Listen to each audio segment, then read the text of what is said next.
Welcome to Cartoonist Kayfabe. My name is Ed Piskor. I'm Jim Rugg. I'm going to be talking about the blue line color method today on Cartoonist Kayfabe. But first, you must know that the videos are brought to you by the comic books that we make on the stands right now today. Red Room, The Antisocial Network, Red Room Trigger Warnings, Murder on the Dark Web for Fun and Profit is the name of the game in the Red Room universe, and each of these volumes contains 4 complete horror stories with 70 pages of additional material inside those covers that you're not going to be able to find anywhere else. Jimmy has on the racks Hulk Grand Design Monster and Madness in issue format. These are going quick, and got to put your pre-orders in right away for the Hulk Grand Design Treasury Edition, which is coming out in early 2023. Marvel needs to know how many of those things to print when the time comes, and you do not want to miss out on that. Speaking of which, Street Angel Deadliest Girl Alive is back in print after about a year out of being out of print. So you know how these things can disappear. 8 complete Street Angel comics inside the covers of this big Street Angel book. Get your hands on that ASAP. And if you guys are on my Patreon, you've been seeing that I've been serializing the Latchkey Kids License to Kill comic. I'm doing a couple of backups in my next round of you could keep that there. I'm in my next round of Red Room, and I'm playing around with some different materials. You know, we've been talking about we often talk about the blue line method when we're looking at various comics, and I thought it would be cool to do a video talking about the blue line method and its kind of place in comics production now. So for nearly 100 years, comics production was the same. It's the dot colors that you are familiar with like, you know, Roy Lichtenstein paintings or whatever. It's still the same deal, CMYK, cyan, magenta, yellow, and black, except that you need like black zipatone, basically, for each layer of color that you're cutting. There's a guide that you could look at. You know, skin tone is 25% yellow, 25% magenta. Then you get that peach Caucasian skin tone. At some point, they were able to do some more expensive stuff and use photography and this process that we call blue line. You can see the blue lines there, where you take the line art from, you know, an actual drawing, which would be this material here. You would be able to run it through a chemical process to create. Basically, it's the same stuff that blueprints are made from. The same kind of chemical treatment to have that. The thing about the blue is that it's typically non-reproducible by and large. You know, might show up or whatever. Print it out on some nice paper, and then you could add your own washes and things to it, so that you're not using the same color treatment that you did for years and years before. One of the apex pieces, probably like Dark Knight Returns, where Lynn Varley is doing all kinds of washes and airbrushing and all sorts of stuff, so that you add a lot of nuance to the color. This became popular whenever other like indie comics publishers start popping up in the U.S. in the early 80s. Yeah. And that'd be like Eclipse, would probably be the example. But the idea was to try to bring something to make your books look better than a Marvel DC book. Yes. Because they're using those traditional processes that you talk about, you know, where you've got 60 colors and really you probably have about 15 colors. Right. So, you know, the idea that you could do full color, like real true full color, was something that these upstart publishers thought they could have a competitive advantage over a Marvel DC. Their books could look better because it's tough. Marvel DC kind of owned that corner. How are you going to stand out? How are you going to get some of the money that would have been going to Spider-Man? And that was one of the things that they felt they could do, is bring better production values. So you would get blue line.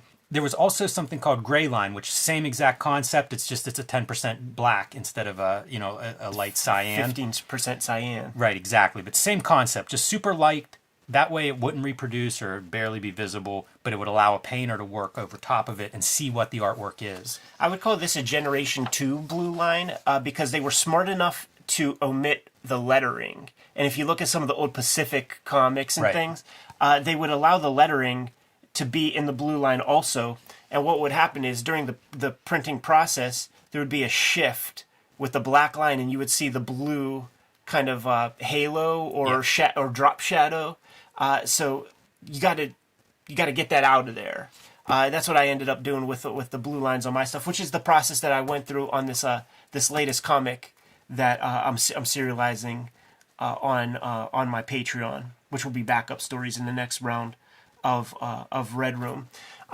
This kind of process still has a place in modern day comics, even if you don't even do anything analog, because the beauty of having a separate black layer and a separate color layer is that your blacks can be true black, as opposed to if you did it all on one page, then your entire piece of artwork would just be a piece of CMYK when it's translated into the computer, and you could have some off registration. Your lettering won't be as clear potentially, and the cool thing about doing it separately is you could have like a 1200 DPI bitmap black layer, which would be crucial for somebody who has very precise, sharp lines. It's a very crisp read, and color is almost never more than 300 DPI, even though I scan at 4. Yeah.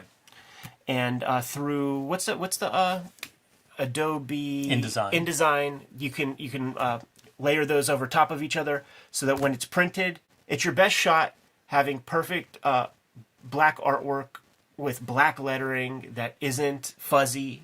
Yeah, crisp, very crisp lines. Super crisp. Yeah, and I would say people interested in this, I interviewed Sean Michael Robinson, and he kind of talks about some of these pieces. Yeah. And how to get the best color scan, how to get the best line art scan. There's information out there on these things. Yes. And you really can see a difference between doing it right and wrong in the production tools now. Because like printing, like everything else, has evolved. And we're at a place where you can print super sharp, crisp black lines, but you got to prep the artwork. Yes. To get there. One of the things that I'm super happy about looking at this Mobius piece, or a Mignola piece, man, is that they color in the dialogue bubbles for just like that, like a little added piece. Yeah, slightly off-white. Yeah, and there is a Copic marker called Eggshell to just separate that paper texture from the background. Latchkey Kids from the last millennium is this new gang of characters that I'm playing around with. I'm going to do a couple of backups in Red Room, and then I'm going to focus on these characters for some time, do a bigger book. But one of the things that I wanted to do, and this is a Kayfabe page because it was my first attempt, but I wanted to show the lettering so that you see this piece. But I'm using all of the materials that I feel like a kid this age would use to make a comic. Certainly the materials that I used to make comics when I was little: markers, color pencil. Only difference is white gel pen and like Copic marker, like fine liners, microns. You know, it's all the same stuff. Knowing that I was going to be doing this story that takes place like in the woods, I gave myself a subject matter that I didn't have to draw so many backgrounds, and I could do so much of it practically in the color. So it felt weird, Jimmy, to just not have any idea. I mean, I had some idea of what was going to happen, but not exactly. And just drawing, just plain characters, it felt odd. It felt like driving on the wrong side of the road or something, because it's so spare for what I do. And doing the color stuff, what I ended up doing was like one marker, like pull out one marker and then every application of that marker on across 8 pages, and I would just hit that marker on every single page for like the base color. This green, this like very like kind of light green, yellowish green, would be the base of all of the forest panels, so that I can then go in with color pencil and pull out different shapes in terms of bushes, go in there with brown color pencil for a tree bark, and then even hit some white gel pen even on the color pencil, and it seemed to work out. And then I'll cut in different panels and things where I merge the two, so that you could see how these pieces look over top of one another. But like, look at how spare this is, right? And then you see just so much more stuff added. It's a nice effect for making a character pop, because the character gets the black line. And then Yes. your background looks good, but it doesn't have the contrast Yes. to compete with, foreground background. Absolutely, man. And that was total conscious decision to just kind of fuzz out the background, let it be soft focus. Also, the characters get very vibrant marker color, and there's just base level color that's being done with marker for the backgrounds and things. This is a story about lanternflies. Like, what happens if you give a bunch of like 90s kids the go ahead to kill bugs for the environment, and how that can go off the rails. I love that it's a cartoon bug. Yeah, totally. I feel like in wrestling terms, it's like a working bug. Yeah, yeah. It even kind of talks. Been looking at that Teriyama artwork. Been reading that stuff and trying to figure out ways to make comics faster. And this kind of subject matter kind of lends to just whimsy, where you can do shit like that, man. In my universe, you could do that sort of thing. What you looking at, Jimmy? I'm thinking about all of it. Whenever you talk about going faster, and it's kind of like the background's not drawn, but colored. Yeah. That's a speed move, probably, I would imagine. Yeah. But I feel like it's a good move in terms of the final piece. I think so. So Like it's for interesting, like storytelling. the stuff that works both ways, where it's like, this is better end result, but it's also faster. Yeah, yeah.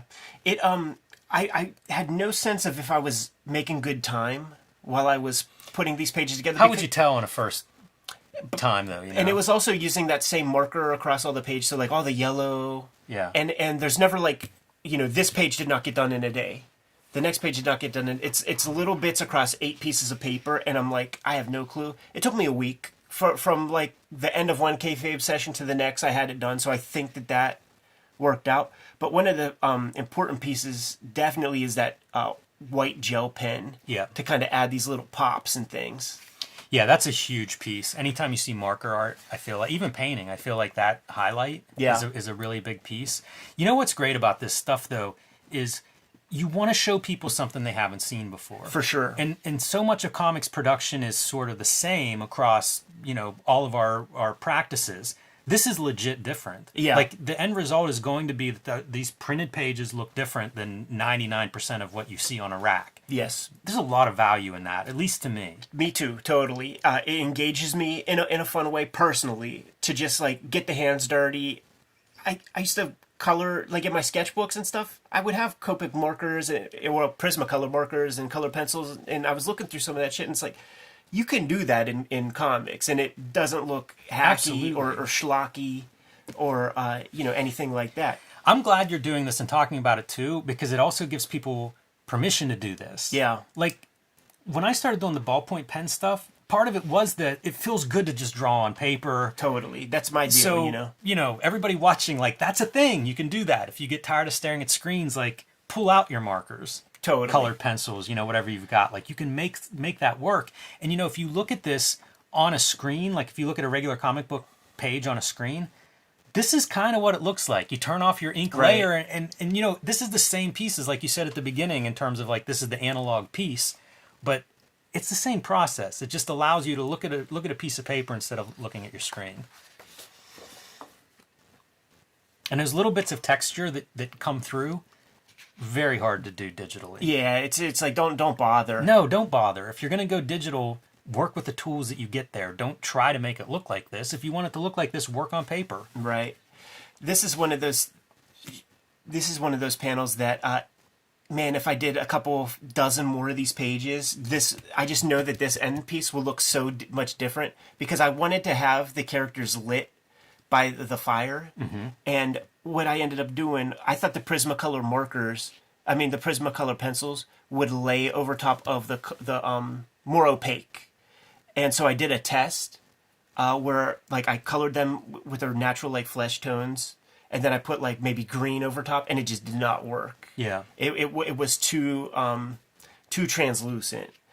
So I just know that if I did this again later, after more confidence and things, like this panel would look so much different because they would be lit by the fires and stuff. Well, of course, the other thing you can do is digital. At some point this does become digital. Yeah, it's true. It's true. Like, just for my own edification, like I really want to figure this all out on the practical level. And doing stuff like this, whenever you scan it, you're shooting light at the page, so it makes things pop. These reds show up so much clearer on the final page, and that was a revelation, because there are some colors and nuance here that actually don't show up. They're almost close to that non-repro blue sort of thing. Like maybe that is very, very light. Yeah. But what they're doing is they are dousing a maggot-filled rabbit with a lighter fluid and then shooting Roman candles at it to give it kind of a Viking's funeral.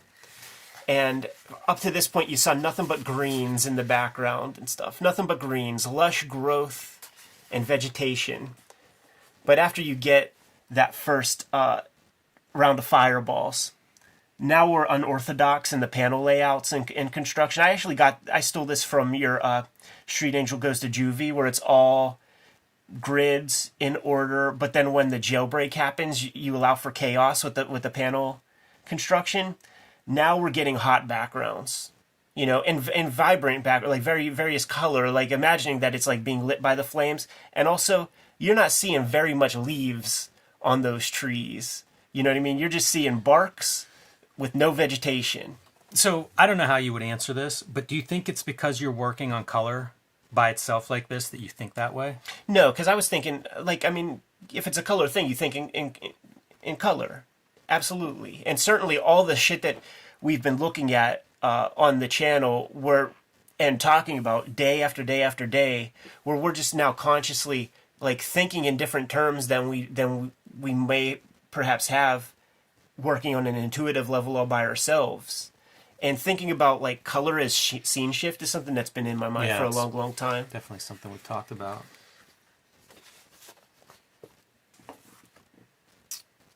Still a Nettie P comic, man. So you got your Yeti, your Ohio Grassman getting hit with the Roman candle in one panel, and then the big reveal. He's been in the cut for a while there. Getting this bottom 3/4 view took a couple of tries, man. Yeah, I bet. That's a good one though. It works out. You get a good clean shot of his mouth. That's what it is too. Like it's kayfabe in composition. Totally. Move that arm around to get a reveal that you like in the face. Yeah, gotta sell it, man. But he was fun to play with. I started coloring this page first because I wanted to see the Bigfoot, and then I'm like, man, maybe I should have colored that one last because I would have had just more confidence in the tools. Fire is hard. Hitting the white gel pen, and maybe even this is chunky. I probably use one of those.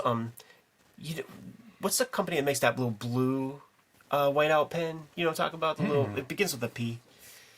But just to add some environment, some movement, some air, some flow.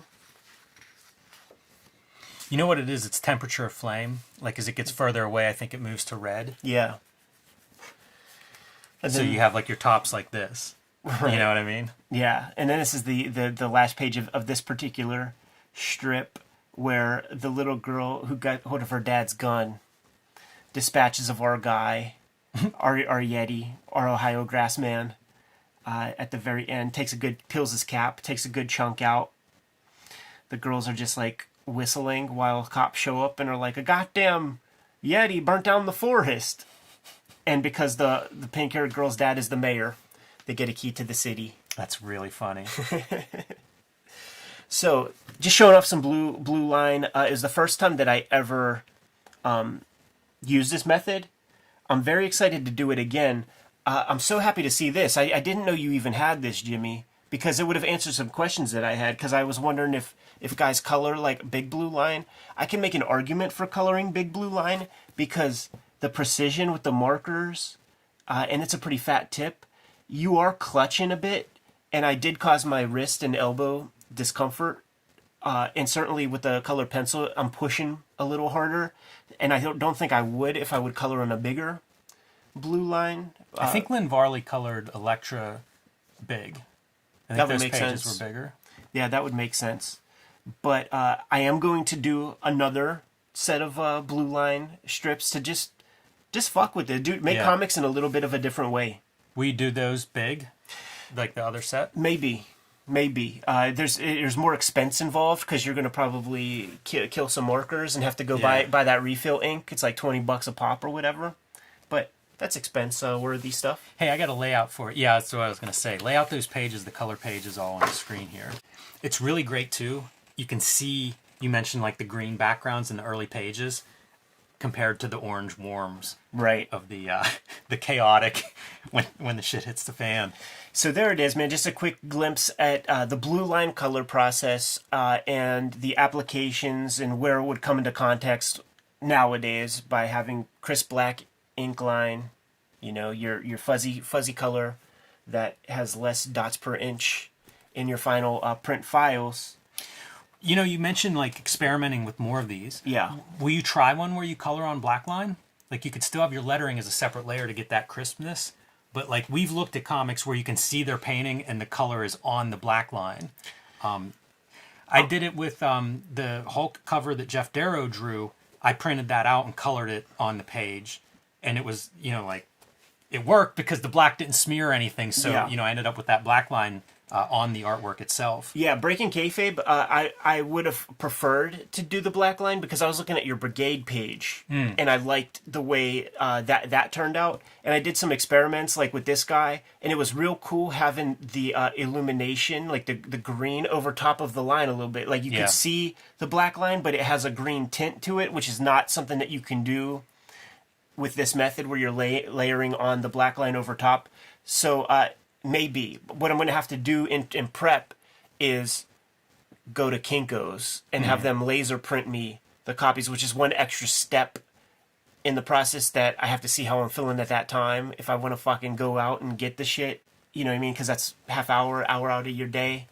But It's one of those things like it'll also be fun to me to see like the color stuff you start looking at Yeah. as you're working this way. Because I always think of Jamie Hewlett doing some really cool marker stuff. And I thinking think about him. sometimes he did that on top of line work. yeah, I was thinking about him with these parts, man. I was Yep. thinking of Fireball, where you just have these like weird patterns and then you kick that white over top and it makes it sing, man. You kick that white over top, it's sexy. And I'm glad you mentioned Kinko's because that's one of the things I keep thinking it was when we talked to Dan Clowes, but I think it's actually a note in the back of the Complete 8-Ball where he talks about going to Kinko's and getting the transparency made that goes on top and Yeah. then having the blue line created there is when you talk about like architectural drawings and stuff.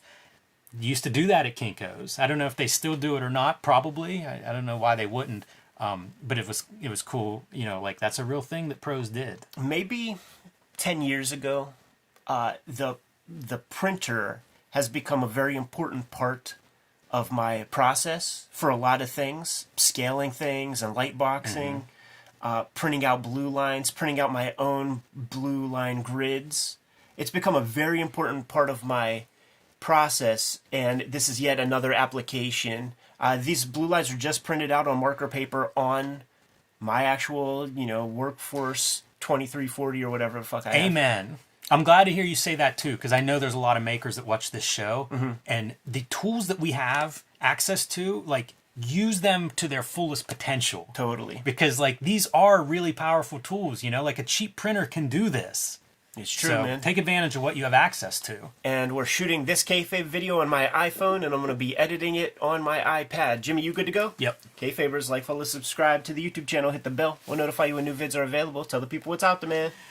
Hulk Grand Design Monster Madness. The comic books are in comic shops now, so you can pick those up if you can't wait. Early 2023, the treasury-sized fluorescent green collection of Hulk Grand Design will be out. I highly recommend you pre-order that because we have had some delays with printing. You don't want to get stuck without a copy. Street Angel Deadly Squirrel Live is back in print after almost a year from Image Comics. 8 complete stories, perfect for the superhero or action comics fan in your life, including you, good for the upcoming Christmas season.